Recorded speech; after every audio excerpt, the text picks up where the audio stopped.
En ce dernier jour de classe de l'année 1914, une atmosphère festive règne à l'intérieur de la cour de l'école de la rue de la Paix à Port-Louis. Les élèves sont toutefois parfaitement en rang et attendent avec joie que les amis ayant brillé dans leurs matières respectives reçoivent leur prix. Un homme tiré à 4 épingles domine la scène et c'est lui qui révélera le nom des lauréats. Lui, c'est Villiers René, le maître d'école. Il est réputé pour sa rigueur et son sens de la discipline. L'heure est venue. Sous les applaudissements nourris, Villiers René prononcera un seul patronyme en 3 occasions, celui des Bissoundeal. Il s'agit de 3 frères, originaires du village de Taillac, qui ont migré vers la capitale en 1913. Ils sont chacun nés à 2 ans d'intervalle. Si l'aîné Sougrim, qui est en grande section à briller en français, ses cadets Basdeo et Sougdeo décrochent dans leurs catégories respectives les prix d'excellence en anglais et en arithmétique. Villiers René est fier de ses protégés. Et c'est le cas de le dire, car à l'époque, il arrive que les non-chrétiens soient traités de manière différente. Pour René, c'était l'humain, la discipline et le développement de l'enfant qui primaient avant tout. Est-il surprenant que les 3 frères Bissoundeal aient dans un premier temps choisi d'être des enseignants? En effet, marchant dans les pas de leurs grands frères, Basdeo et Sougdeo deviennent eux aussi instituteurs. D'ailleurs, Sougdeo a appris l'art d'enseigner de Sougrim, qui disparaît prématurément à l'âge de 35 ans, non sans avoir entraîné auparavant ses frères cadets à partager son intérêt pour l'hindouisme et le mouvement Arya Samajiste. Sougrim et Basdeo seront secrétaires et trésoriers respectifs de la branche locale de ce mouvement et les 3 mousquetaires contribueront à son organe de presse, le Arya Patrika. Dans son article Sermons of Liberation, qui parle de Basdeo Bissoundeal, le docteur Jimmy Harmon décrit le rôle des Arya Samajistes à Maurice comme ceux qui mettent l'accent sur l'éducation, l'alphabétisation des adultes et l'enseignement de l'hindi, aussi bien que le renoncement à la foi aveugle, rejetant le système de caste basé sur la naissance plutôt que sur la valeur humaine, c'est-à-dire l'accomplissement personnel et une vie vertueuse. Félicitations. C'est exactement dans cette démarche, entre autres, que vont abonder Basdeo et Sougdeo Bissoundeal. Le premier nommé mettra le cap sur la Grande Péninsule pour des études supérieures en 1933. Là-bas, il s'imprégnera de la philosophie gandhienne dans sa mise en application réelle et de retour à Maurice en 1939, il commence son travail de missionnaire hindou et d'activiste social. Pour citer le docteur Catherine Boudet, le but de Basdeo Bissoundeal est de faire reconnaître et de valoriser l'héritage culturel indien. À la fois faire accéder les masses indiennes à leur patrimoine culturel et aussi faire connaître par les autres élites la valeur de ce patrimoine, l'existence d'une haute culture indienne. Et puis, dans un deuxième temps, à travers cette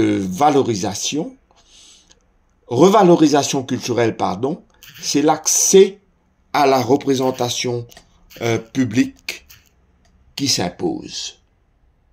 C'est ainsi que le mouvement du peuple, le Jan Andolan, est créé. Le frère cadet de Basdeo, Sougdeo, militera lui pour les mêmes causes, surtout à travers la politique active. Le Benjamin des Bissoundeal, né le 25 décembre 1908, sera un vrai Père Noël à notre conseil législatif où il siégera entre 1948 et 1967, aussi bien comme simple membre ou en tant que ministre des collectivités locales.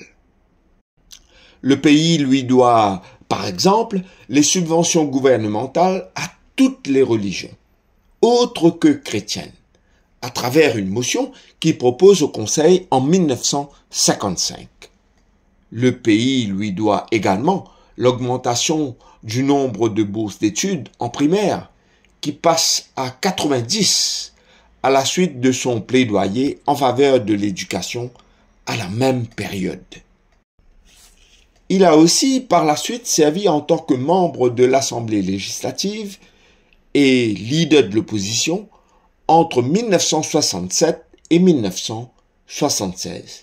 Il serait impossible de ne serait-ce que survoler l'immense contribution des frères Bissoun-Deyal à la mobilisation de la communauté hindoue, mais dans le cadre de toute la nation, au renversement de l'ordre colonial établi. Leur pari était celle-ci: une île Maurice indépendante, non seulement politiquement, mais aussi dans la pensée.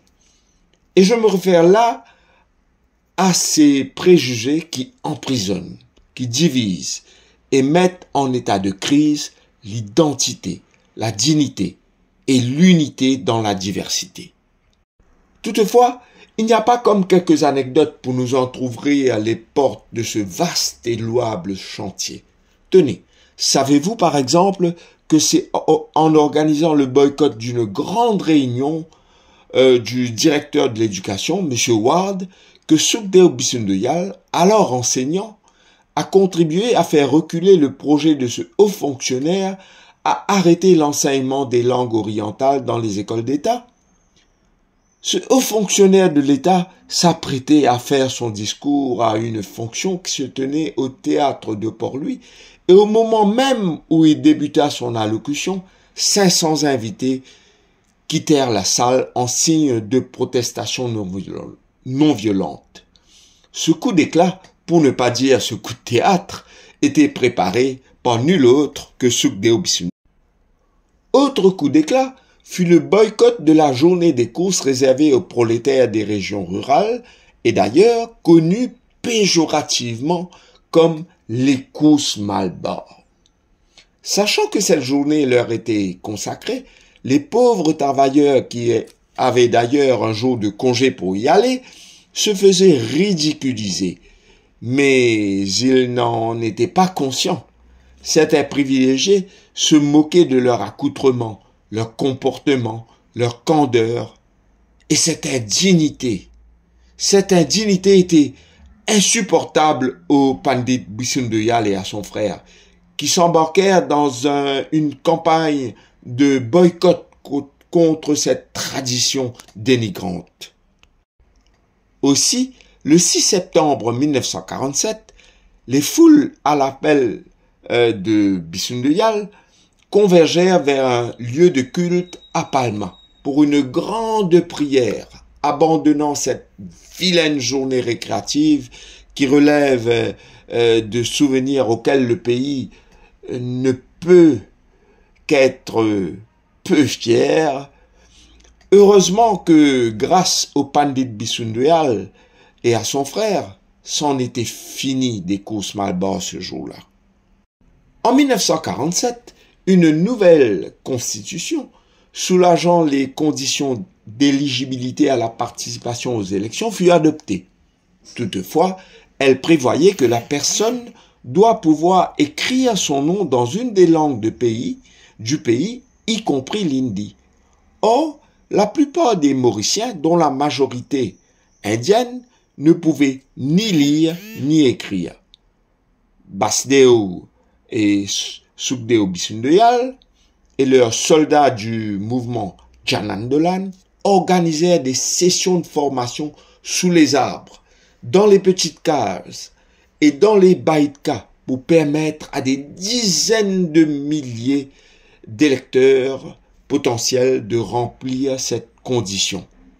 Le nombre d'électeurs passa de 12 000 à un peu moins de 72 000 dans ces fameuses élection de 1948. N'est-ce pas là un miracle? Vouloir n'est-il pas pouvoir? Surtout lorsque l'action devient l'incarnation de la vision. Voilà de belles leçons de l'histoire que nous lèguent les frères Bissoun-de-Yal. À nous d'en faire des sources d'inspiration, même si nous n'avons pas été à l'école de la paix sous la houlette de Villiers-René.